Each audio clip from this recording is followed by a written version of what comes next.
This exercise is a standing overhead dumbbell press, also known as a standing overhead shoulder press.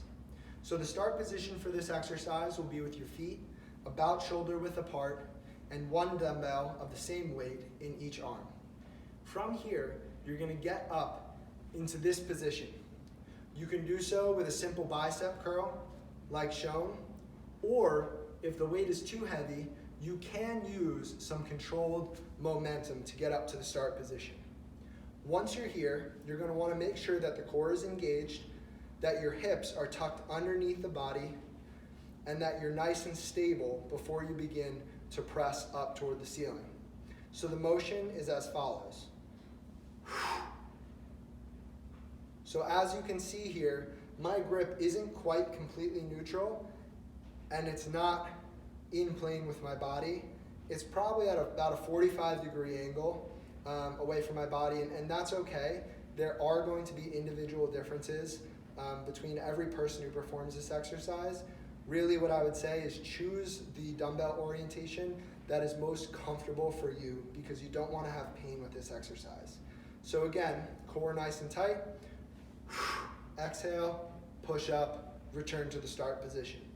Now, I'm going to give you a side view of this exercise so that you can see something very important about the low back, and that is that it's not moving during this exercise. Okay, so first, I'll show you the correct way to perform this exercise. Core engaged, hips tucked underneath the body, back down. Now, I'm going to show you an incorrect way to perform this exercise where the low back overextends at the top of the motion. So once again, you do not want to do this exercise like I'm about to show you. That puts a lot of stress on the low back, and it's not the safest position to be in, especially when the weights are over your head.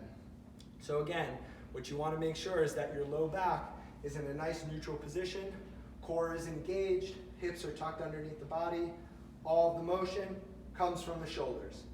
When you're done with this exercise, you can return the weights back to where you got them. I want to reiterate that there are going to be individual differences with this movement from person to person.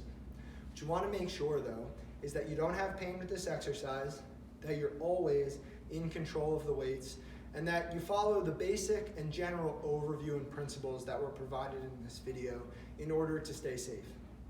That's all I have for the dumbbell overhead shoulder press. I hope that you learned something, and I hope that you have a great day.